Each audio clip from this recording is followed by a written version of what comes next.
Hey, what's up, everybody? Welcome back to another episode of To Whom It May Concern. We are back once again. Finally. It's been a few weeks since we've been back, since we've uploaded anything. The last episode we did was it was a week or something like that before Christmas.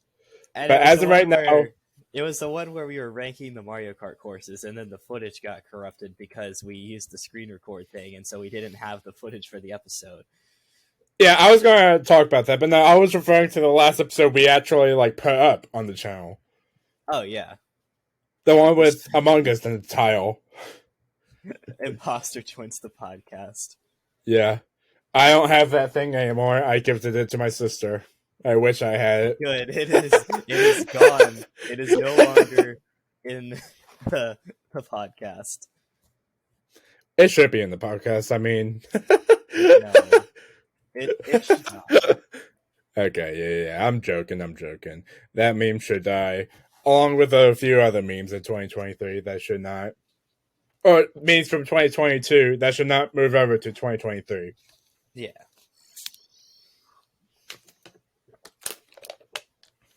All right, so Steven, Yes. I got a question for you. I All right. may or may not have an answer for you. Well, you have no choice but to answer this. It's basically a what if scenario. All right, so picture this. Imagine a chess match. One of the players can see into the future. Right. The other player can read minds.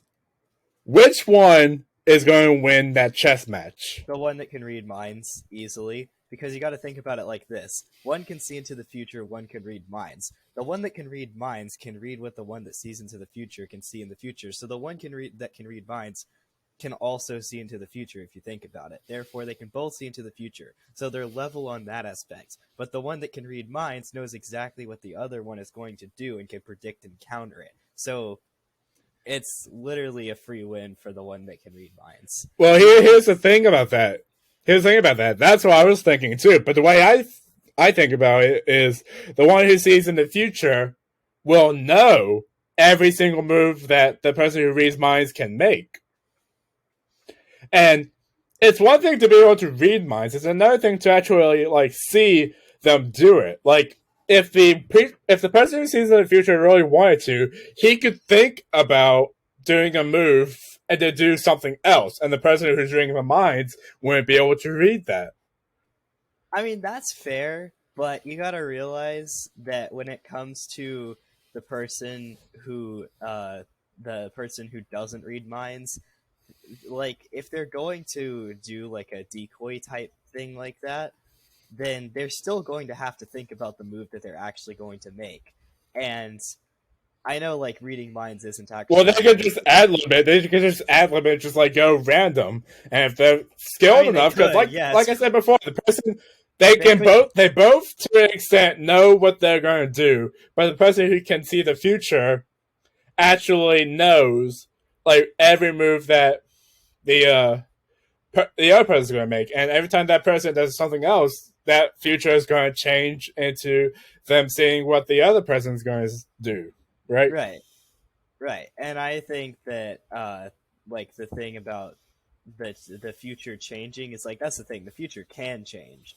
So yeah, technically, if you think about it, being able to see into the future is a little bit weird anyway, because the person may be able to see into the future from a certain point, but that future can be changed. And if you think about it this way, the person that can read minds also being able to see into the future, they know what the person that can see to the future is seeing. So they know what the future looks like from a certain point, and they can make moves to change that future, which is why I think that being able to read your opponent's mind would be far more useful in a chess match than being able to see into the future would.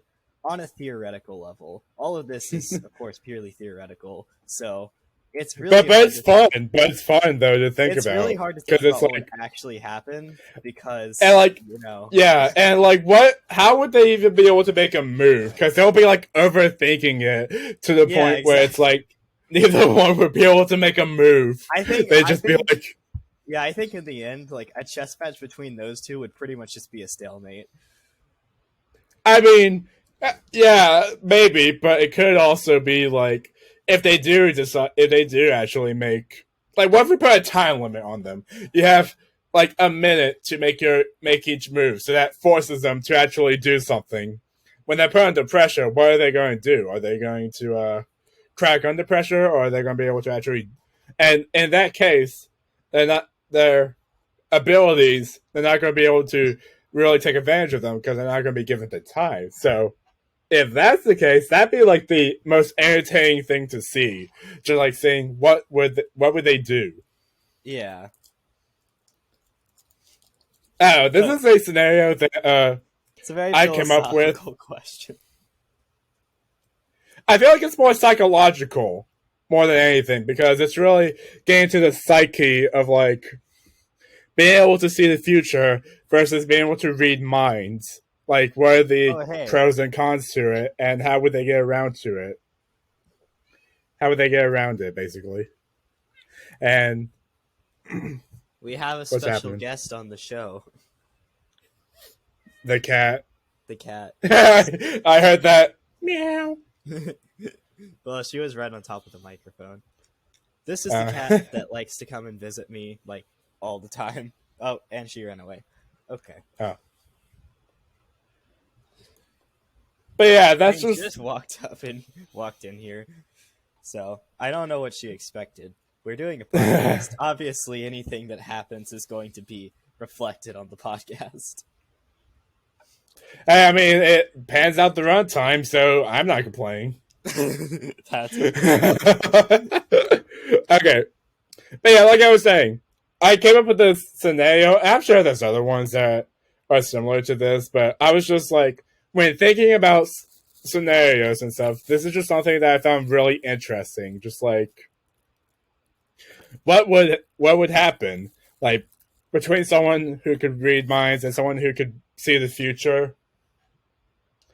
I think what contributed to that is okay. So you're gonna have no idea what I'm talking about, but there's this anime called Spy Family where this setup is genius. This is a anime where there's a dad who's a spy, and there's a wife who's an assassin, and they adopt a daughter who's a telepath. Like, so the husband and the wife don't know that each other. Hold on. Say that again, so I can. Cause I got a little confused when you were saying that. Okay, let me break it down. So, a husband, there's a husband and a wife. They both seem like normal on the surface, and they see each other as normal. However, both of them have a secret job that they keep hidden from each other. The husband is secretly a spy, and the wife is secretly an assassin. Huh. And they don't know that about each other. But however, if you think about it, like the husband wouldn't be trying to spy on his wife, and the wife wouldn't be trying to assassinate her husband. So who said the wife was the target of the spying to begin with? Okay, well, it kind of seemed like the kind of question, like, oh, these two things are somehow really, like, it seemed like... It's almost like I need to finish my thing or whatever. Well, it seemed like the same kind of question. I began explaining this, and before I can even finish, it was like, wait, hold on, this doesn't add up. Hold on. Just hold on. You mean to tell me? You mean to tell me? Okay. All right, so the spy, he works for an organization, and they spy on like political figures, and like he goes on spy missions. And the wife, the assassin, she also works for a different organization, and she kills political figures or whoever she's supposed to kill. So basically, they have their separate jobs, but they don't know that about each other. However, the catches they have a daughter, they adopt a daughter, and she's a telepath, and she can read minds. So she knows about both of their secret jobs. Because they constantly think about it, it's like... At that point, it just depends on whether the daughter decides to say anything about it. No, that's the thing. She decides not to say anything. She's like, I can't let them know, otherwise this family will be torn apart. Or something like that. Something like that. And also, the funny thing is, the reason why the husband's the one that adopts her before he even meets his wife. But basically, the reason why he adopts the daughter is because he actually needs her for this big spy mission where he needs to get close to a political figure, and the only way to get close to him is to enlist his daughter into this prestigious school, and for her to go up the ranks and wherever. So that's kind of the whole premise of the anime. It's about 25 episodes. I really like it, and that's kind of what inspired me to think about like people who could read minds, and also people who could like see into the future. Like, what if you just pin them against a chess match against each other? So yeah. That's just me kind of explaining where the inspiration came from, I guess. So yeah.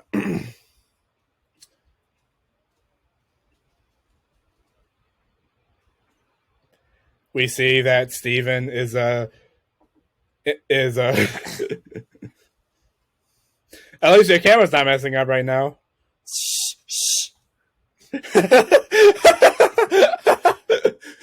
For those who don't know, before this session even started, he was having a hard time getting his camera under control because it was making him look glitchy. So I'm just doing everything I can in my power to just try to jinx it, just so it would happen. Because I think it'd be funny. and speaking of things that happened before podcast, let's go ahead and talk about Steven. How about you tell us stories about working at Publix? Working at Publix is great. Crazy stuff happens sometimes, but that's what makes it fun. You sound like you were held at gunpoint by the Publix CEO. Just like, don't say anything bad about our company right now. Everyone's watching. I mean, to be fair, there are several people from the company that watch this podcast. Are any of them the CEO? No. Then you should have to hold your tongue about anything wrong with the store. You're trying to convince me to say something bad about them. Because here's the thing. I'm planning to apply for a job soon. Like, I've already applied to a couple of jobs. Yeah, I had to do a double take there. I was like, wait a minute, don't you work at Wendy's? Then I remembered you went to college. No. Yeah, see, I worked at Wendy's during my high school years, but I left because I was going to be moving an hour away to go to college. But yeah. Who says you can't drive an hour to your job? I drive half of an hour. I'll tell you why. Because gas and money.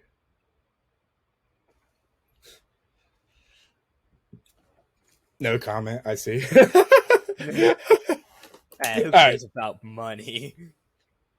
So anyways, tell us some of those crazy stories, because I have a few from Wendy's. And this is gonna be our next segment. I'm gonna tell you one that I heard today. Like, I actually heard this today. So yesterday, okay, a little bit of context. Publix occasionally does like fundraising campaigns for various organizations that like raise money for stuff. In particular, right now we're doing one for the Special Olympics, which is like a variation of the Olympics for people who are special needs and stuff, like disabled people. But we just started that fundraiser yesterday, is my understanding. And hold on. Can I stop real quick? Yes. That just reminded me of a meme I saw, and this is going to be a very brief Kanye segment. Kanye segment. Can't have a podcast episode without the Kanye segment. Hold on. It's literally a picture where it's like I would look at look through my phone to try to find it, but it'd take me a while. But basically, it's a meme where it's a newspaper where it's like wheelchair basketball takes a sudden turn when Kanye enters the court and scores 95 points against all the teams, all the wheelchair kids team. I mean, to be fair, he's not in a wheelchair, so you know. Thank you for pointing it out. The meme would have made sense without you. Thank you. I wasn't thinking like that wasn't obvious. I was just pointing out the obvious for obvious reasons. All right, that's it for a Kanye segment. That's all I wanted to say. I knew I had to get one in there, so continue the story. Sorry for interrupting. Okay, so anyway, Publix occasionally does fundraising campaigns for stuff. Right now, we're doing Special Olympics, yada yada yada. So, when you basically the way you raise money is like when you're checking like out a customer, you basically ask them in your order, like, hey, do you want to donate money to this cause that nobody cares about, but we want you to give us money anyway? And a lot of people, one of the ways that they like to say no to donating is they'll be like, oh, I already donated like yesterday, or they'll say like, oh, something like that. People like to say that. It's very common. So, but the campaign had started yesterday. Like yesterday was the first day of the campaign. And somebody had said, I donated yesterday. Now, if you're smart, you may notice that something about that doesn't add up. So one of our employees... yeah. So one of our employees was like, do you want to donate? And the customer was like, no, I donated yesterday. And so the employee then says to the customer, like he said this directly to the customers, he goes, silly gooses, the campaign started today. And then the customer, it was funny because the customers, I think there was like two of them, but they try to defend themselves. They were like, well, we donated something somewhere. Yeah, sure. I was like, that's not something that you're supposed to do at Publix, but it was pretty funny. Yeah. I love how they, instead of like saying, yeah, you're right, I just didn't want to donate to those disabled people. Nah, they're just like, actually, I donate at a different place that was that I'm a good person, I promise. But it was really coincidentally, yesterday I went to the website of Special Olympics and donated them myself. Totally out of the kindness of my heart, and totally something I did. Clearly. But yeah, that was a story that I heard at work today. That's funny. That's funny. I'm glad I could bring entertainment to the channel. Yes. You have brought good entertainment. You have done good. You have done very good. Alright, so as for my work story, this isn't really anything having to do with like the job itself. This is just something I did. Something me and my coworkers we started doing like over the last summer, which is what like the last few months that I worked before I left. We would make it a tradition where after closing, we would go out in like the parking lot because no one was there, right? Like we closed, and we would have football and we would just throw it to each other. And on some nights when like the air was like warm enough and like cool enough, like all the guys would take their shirts off and just play without the shirts. That was a lot less entertaining than I thought it was going to be. I mean, that's literally it. That sounds like something that boys do.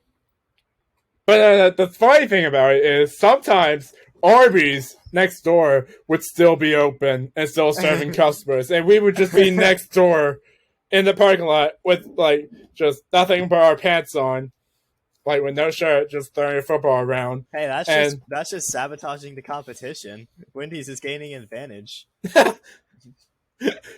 Well, I'd say it's less Wendy's gaining as much as both Arby's and Wendy's are losing. But as long as Arby's is losing, it's more of a Wendy's is bringing Arby's down with it. Basically, like every business in that area is just losing business at that point. Every business just like shuts down immediately as soon as we just start doing it. Like no one wants to go there anymore.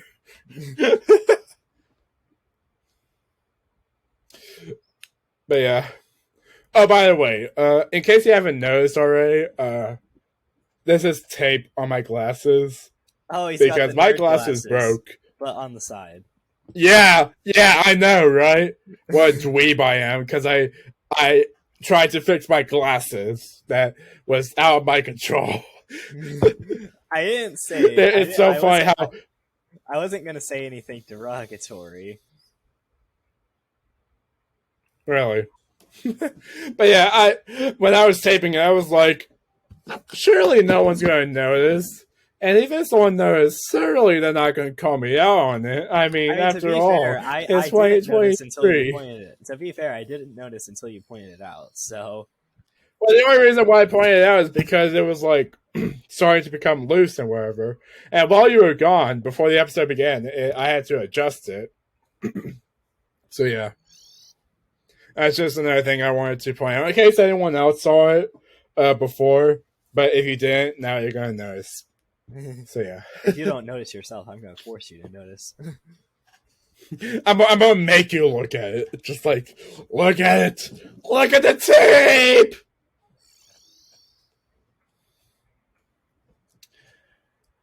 So.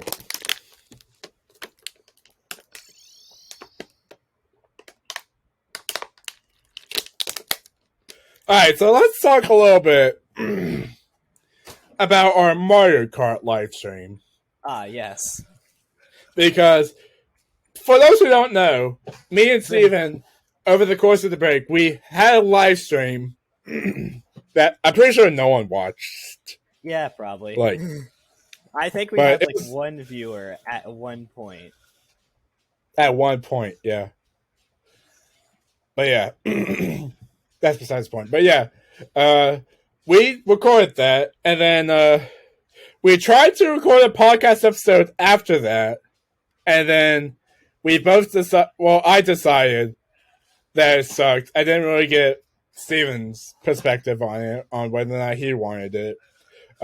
But what a great team leader I am. Yes. I make decisions on behalf of Steven. As you can see, this is very good management on this podcast here. Only the best. Very good. Very good. I only do the best of work on the channel, as we all know.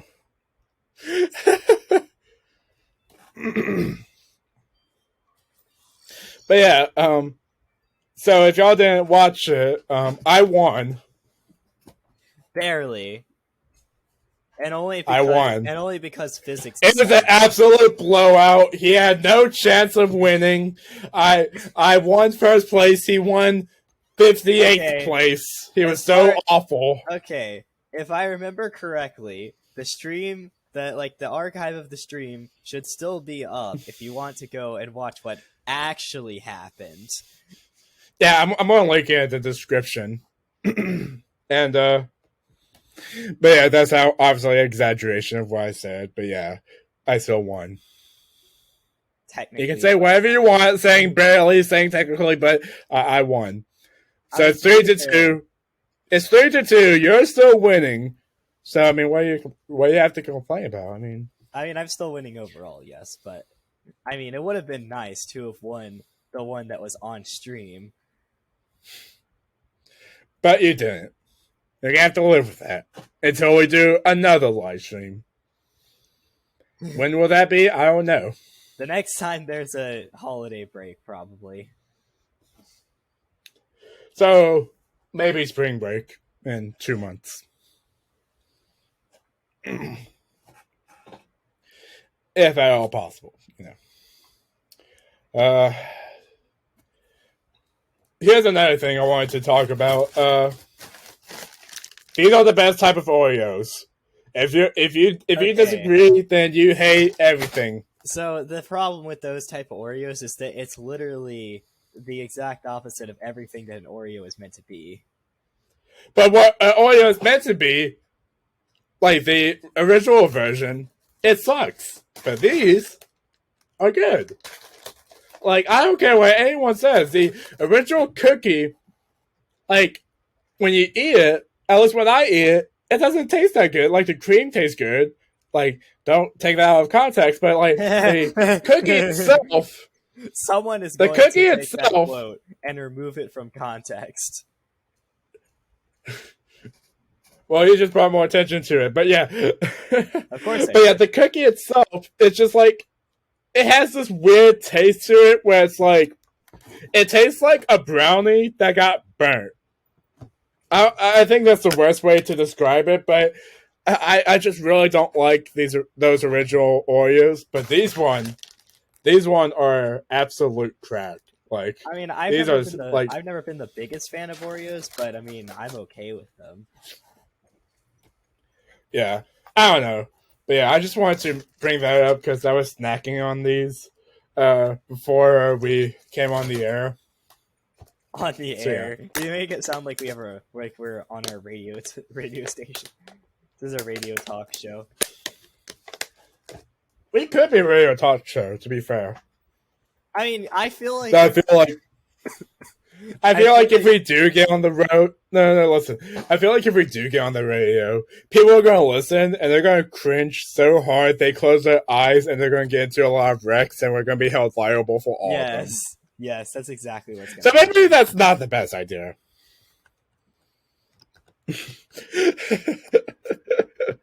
Okay. 26 minutes in. All right. Okay.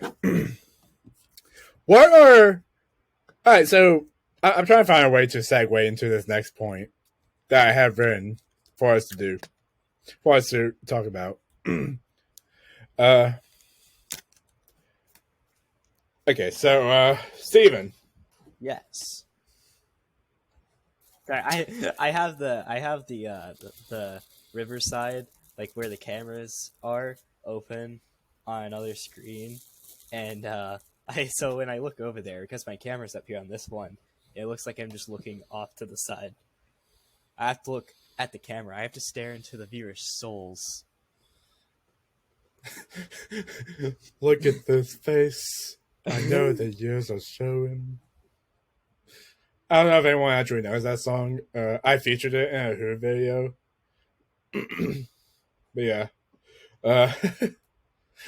Okay, so one other thing I want to talk about with the Mario Kart livestream that I forgot to mention is we were originally going to livestream on the Who channel, but the way YouTube works, which is so weird, is like I wasn't able to livestream on the Who channel. I don't even remember. You were the one who was setting it up, right? What happened to it, Steven? Oh, the live stream? So basically, what happened with the live stream on the Who channel and why the live stream didn't happen on the Who channel was because YouTube is the greatest corporation, or Google is the greatest corporation of all time, and also the biggest. So, so there happens to be a what am I trying to say? There happens to be a thing that YouTube does with new channels where you have to enable live streaming in order to go live, and then after you enable it, you have to wait 24 hours before you can actually do a live stream. And so since we had never actually tried to do a stream on the channel, we didn't have, or we hadn't activated the live stream thing. And so when I went there to go live, it said, oh, you have to wait 24 hours before you can go live. And so since it was the day of, Will had come to the house and we were planning to do Mario Kart that day because we couldn't really do it any other day. I was like, oh, okay, well, I'll just use my channel then, so we can still have a stream happen. Yeah. So if you go over to the link in the description for that live stream recap, you'll see that his channel has no subscribers.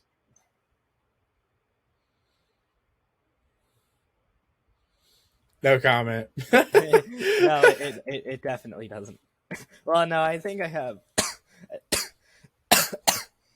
I think I have like a. That fact is literally killing you. It's your ego is literally dying. I mean, well, okay, yeah. To be fair, it has about as much as this channel has. Yeah, so I mean,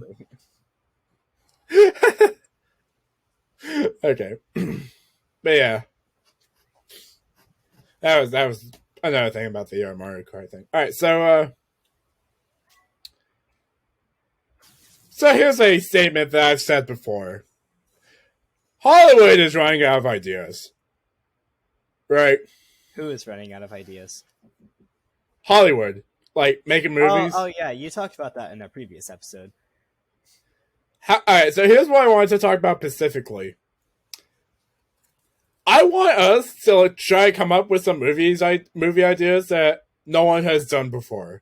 So, like, completely off the wall. I'm going to go ahead and say right now, I'm going to be completely useless in that regard. But yeah, like, let's just come up with the most insane movie plot that surely no one has ever done. Like, ever. If we want to do that, we need to come up with a movie that is literally, does not have a conflict. Like, if there's no conflicts, it's really a story.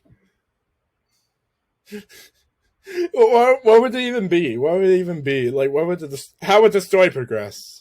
It just wouldn't. It would just be like we should just write like a movie that is just follows like the day-to-day life of one of the characters, and then there's just like nothing goes wrong. Everything just happens completely normally, and there's no conflict whatsoever. And then it just starts like that, and like the whole movie just looks like the intro where it's just showing like context and stuff. That's the entire movie, and it just ends. So let me get this straight. So basically, how a lot of movies starts is they start with like a few minutes of like things going super well, and then a apocalypse happens that kills everyone. So basically, you want to make a movie where it's the energy of the first few minutes where everything's just all well and good. You want to turn that into a full-length movie. Yes, basically. That's the idea.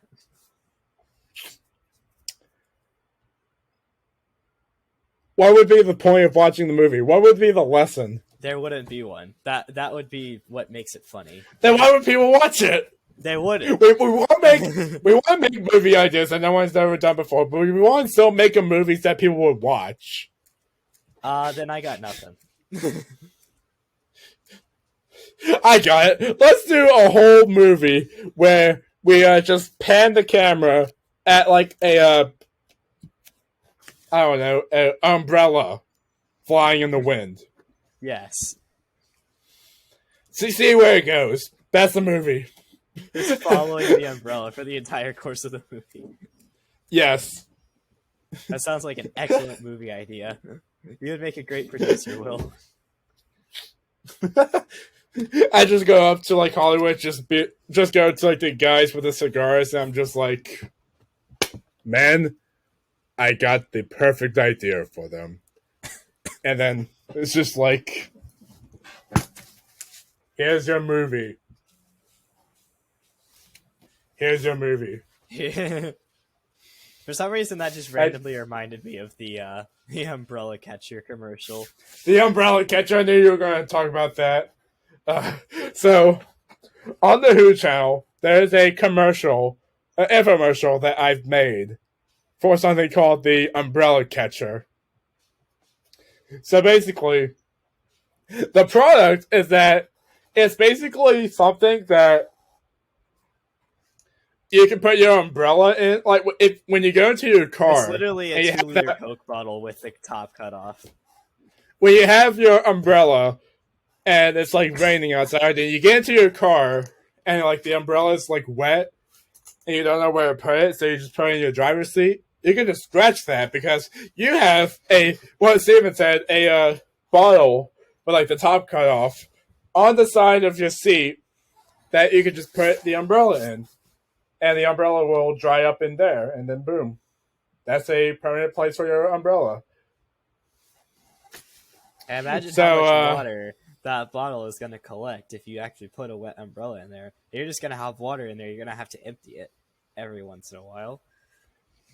Well, I mean, all you gotta do is just pour it out. Like, it's not that difficult. That's like saying that flushing a toilet is hard. I mean, to be fair, you do have to flush the toilet. It's something that is an action that you have to take, and it does reduce the efficiency of. Thank you, Captain Obvious. No. We need to have a movie where we have a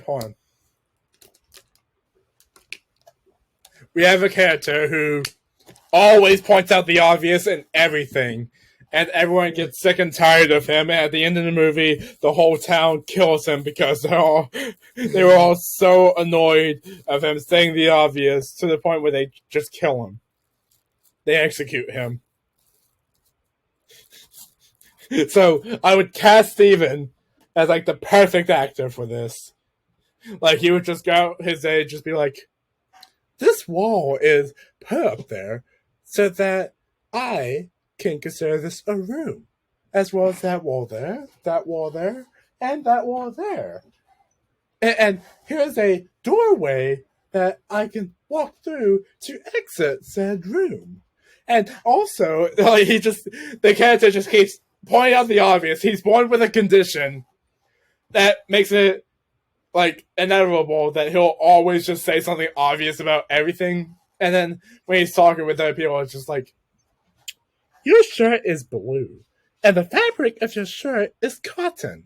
And also, your glasses are made out of this brand company, even though this other brand company also sells glasses. Just like, yeah, glasses. How would that be? Glass. This floor is made out of the floor.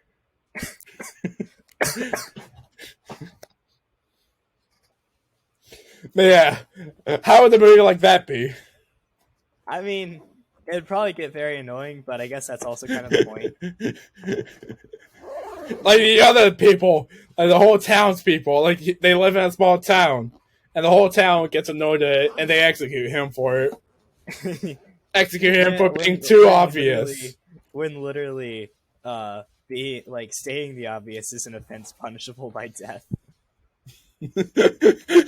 Yes, exactly. And that's the genius behind it. Just like, I think it would be a blockbuster. They would study it in film class, and yeah, that's all there is to it.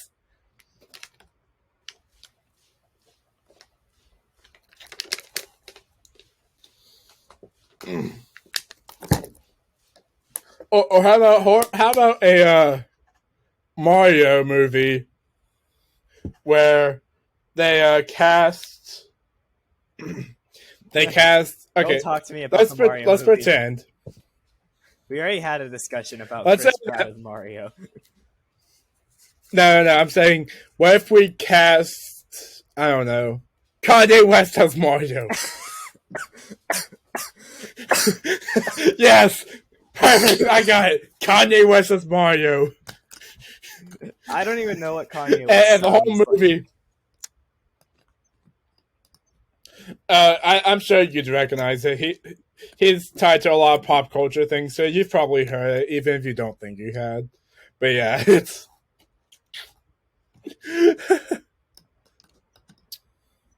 I think that would be pretty good. Instead of Chris Pratt, let's have Kanye West as Mario. All right.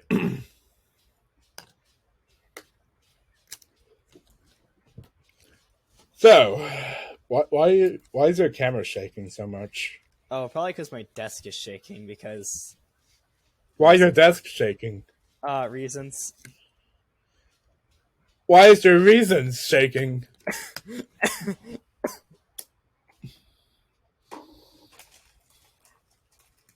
I need another cough drop to get me through before I die. That's another movie idea. Steven dies. That's it. That's a movie. Steven dies. I have an idea for a movie. It's going to be super original.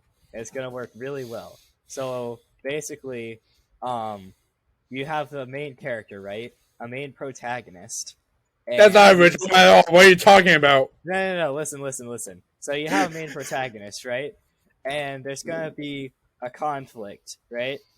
And then there's not going to be a resolution. There's just going to be the conflict, and then the protagonist is just going to, like, fail in the conflict, and just ends the movie right there.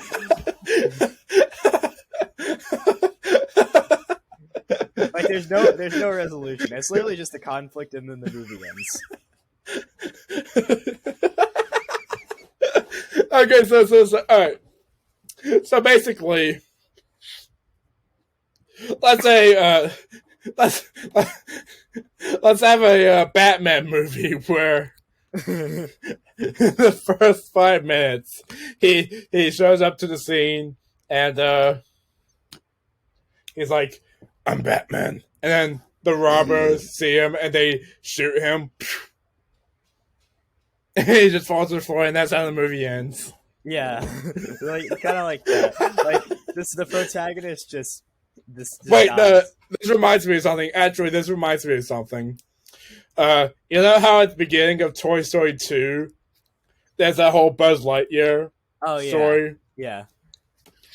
And that ends with Emperor Zurg killing him, like boom. Yeah, but then it's like revealed, and then just laughing. Like, yeah, it's just revealed this like all a video game. Just imagine that, but like it wasn't inside of a like a video game universe. It was like the actual movie.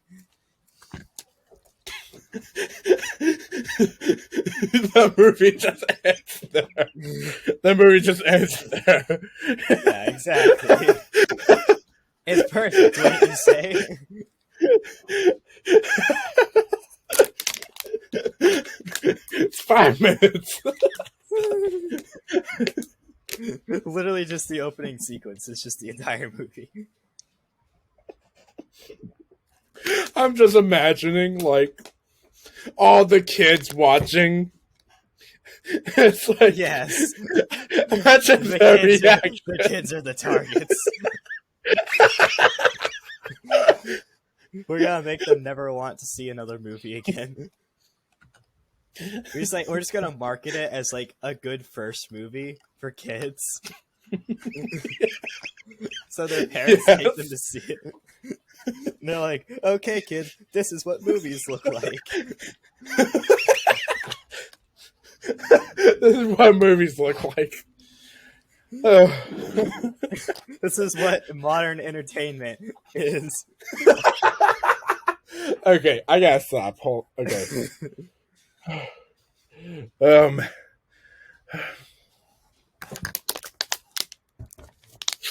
don't know why that's so funny, but it is.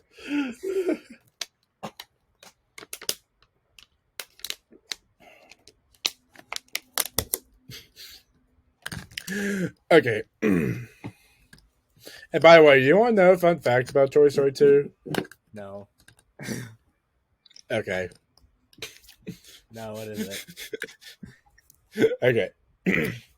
So apparently, Toy Story 2 was made, and then before they released it, one of the Pixar employees... Toy Story 2 was made. You don't say. A Pixar employee was working, and then he accidentally deleted the entire movie. And imagine being that employee and just like having to face like the entire animation team just be like, "Hey guys, I know y'all did an excellent job on this. Any chance y'all could just redo it? Just redo the entire thing?" Would it really be that hard? You did it once, right? What really? You did it already. But yeah, the reason why that is definitely the reason why that happened a is because very someone big. had a backup copy. Someone had a Oh, backup okay. copy of the movie, and the movie was restored. That actually But makes a lot of imagine sense. if that person didn't have a backup copy, and the whole movie just was gone like that. I would just imagine being that employee and Yeah. just like having to deal with like the knowledge that you just basically like. Maybe that's the backstory behind why Toy Story 2 would just end after that first 5 minutes and Buzz Lightyear is just dead. That's all they could scramble up before the release date. And that's the entire movie. Just Buzz Lightyear dies. The end. Yes. Yeah, whole trailer. Yeah, whole trailer. Oh, advertising it, and none of it. That just gives me another idea for a movie. It's like a movie that you make the movie and then you make a trailer for it, but the trailer has absolutely nothing to do with the actual movie.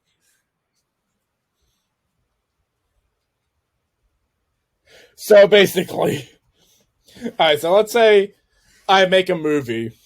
No. How about this? How about I make a trailer with like the coolest shots possible? Yes. Just like this big action movie with a bunch of things. I spent $3 billion on it, all the shots. And then when people go see the movie expecting people go to the movie theaters like expecting like the best movie of all time, and then the movie starts and it's just like no. Like imagine just some guy coming on screen like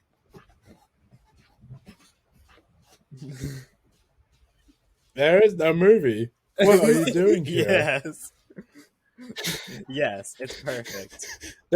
There's no movie. Y'all have been duped. Y'all have been tricked out of your money that you are never getting back.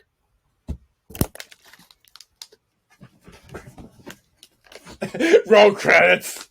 Roll credits. Just imagine like people seeing like an empty room, and then some guy comes up just like April Fools. Roll credits. Yes. Literally just the whole movie. Take notes, Hollywood. We're giving you the best ideas. Take notes. We're giving you the best ideas. I would give you my notebook to take notes, but I'm using it as my light. Yeah, and that's what we need to do too. Like, too much of the budget in Hollywood movies probably gets spent on like expensive equipment that like does things like make the movie look good. We should just like get rid of all that. Just save budget on equipment. Just film in the dark. Just film in the dark. Like, just buy cheap equipment that doesn't cost anything, and then put the budget into like making more content for the movie. We need to see like a 5-hour long movie. As they had just hire like all the best stuntmen like that you can find, like the most expensive stuntmen to do like the most insane stunts, and just record all of it in a dark room. Yes, basically. I mean,